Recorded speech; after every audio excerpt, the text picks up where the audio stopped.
मुंशी जी की पाठशाला में जनरल एंट्री और लेजर का खेल। गांव में हर बार की तरह मुंशी जी की पाठशाला लगी थी। इस बार व्यापारी रवि मुंशी जी के पास पहुंचा। वह थोड़ा उलझन में था और बोला, मुंशी जी, मैंने आपकी डेबिट क्रेडिट की क्लास तो अच्छे से समझी, कैश फ्लो का भी खेल मैंने सीख लिया, लेकिन अब जब मैं रोज का हिसाब लिखता हूं तो कई बार भूल जाता हूं कि कौन सी एंट्री कहां करनी है।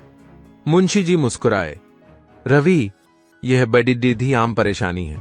तुम्हारा हिसाब किताब सही रखने के लिए तुम्हें यह समझना जरूरी है कि जनरल एंट्री और लेजर कैसे काम करते हैं। ये वो बुनियादी चीजें हैं जो तुम्हें रोजमर्रा के व्यापार में मदद करेंगी। चलो आज इसी के बारे में बात करते हैं। पहला पार्ट, जनरल एंट्री क्या है। मुंशी जी ने श्याम पट पर एक कागज चिपकाते हुए कहा, रवि, जब भी तुम्हारे व्यापार में कोई लेन देन होता है उसे रिकॉर्ड करना पड़ी रहता है। इसे हम जनरल एंट्री कहते हैं। इसे आसान भाषा में समझो। हर लेन देन एक कहानी है जिसमें डेबिट और क्रेडिट का खेल चलता है। रवि ने पूछा, लेकिन मुंशी जी, क्या हर लेन देन के लिए डेबिट और क्रेडिट जरूरी है? बिल्कुल, मुंशी जी बोले, हर ट्रांजैक्शन में एक चीज अंदर आती है और दूसरी बाहर जाती है। जैसे अगर तुमने माल खरीदा तो तुम्हारे पास सामान आ गया, लेकिन पैसा चला गया। इसे हम कहते हैं डबल एंट्री सिस्टम। दूसरा पार्ट, डबल एंट्री सिस्टम के सुनहरे नियम। मुंशी जी ने 3 नियम समझाए। 8, व्यक्तिगत खाता, पर्सनल अकाउंट। जो पैसा या चीज लेता है उसे डेबिट करो, जो देता है उसे क्रेडिट करो। 2, वास्तविक खाता, रियल अकाउंट। जो चीज अंदर आती है उसे डेबिट करो, जो चीज बाहर जाती है उसे क्रेडिट करो। 3, नाममात्र खाता, नॉमिनल अकाउंट। सारे खर्चों और नुकसानों को डेबिट करो और सारी आय और मुनाफे को क्रेडिट करो। रवि थोड़ा उलझा हुआ सा बोला, मुंशी जी, ये तो थोड़ा मुश्किल लग रहा है, कोई उदाहरण से समझाइए। तीसरा पार्ट, जनरल एंट्री का उदाहरण। मुंशी जी ने एक उदाहरण दिया। मान लो तुमने RS 1000 का सामान मोहन से खरीदा।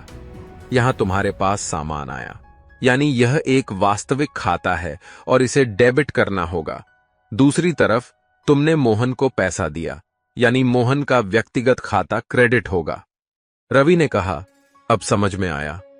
मतलब अगर मैं कुछ खरीदता हूं तो खरीदारी, परचेसेस को डेबिट और मोहन को क्रेडिट करूंगा। मुंशी जी ने सिर हिलाया और बोले, बिल्कुल सही, चलो इसे जनरल एंट्री में लिखते हैं। रवि ने लिखा, दिनांक 8 सितंबर 2024, डेबिट, खरीदारी खाता RS 1000, क्रेडिट, मोहन खाता RS 1000। मुंशी जी ने कहा, हर लेन देन का एक छोटा सा विवरण लिखना भी जरूरी होता है, जिसे हम नैरेशन कहते हैं।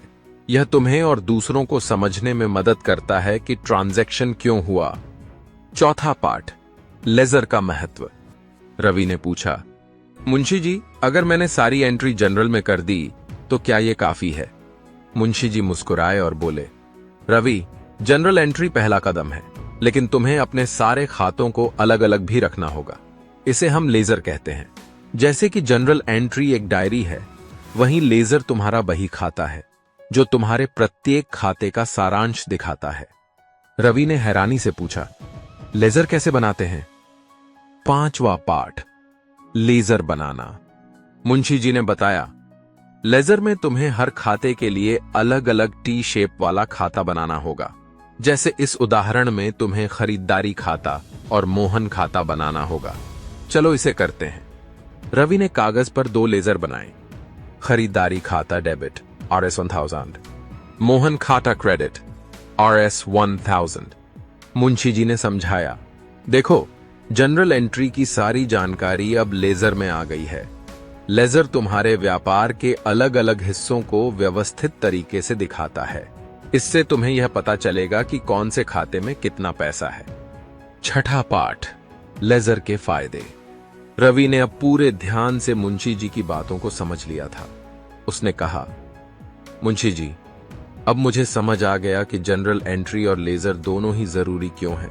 अगर मैं सिर्फ जनरल एंट्री करूंगा तो मेरा पूरा हिसाब किताब बिखरा हुआ रहेगा, लेकिन लेजर से मैं हर चीज को एक जगह पर रख पाऊंगा।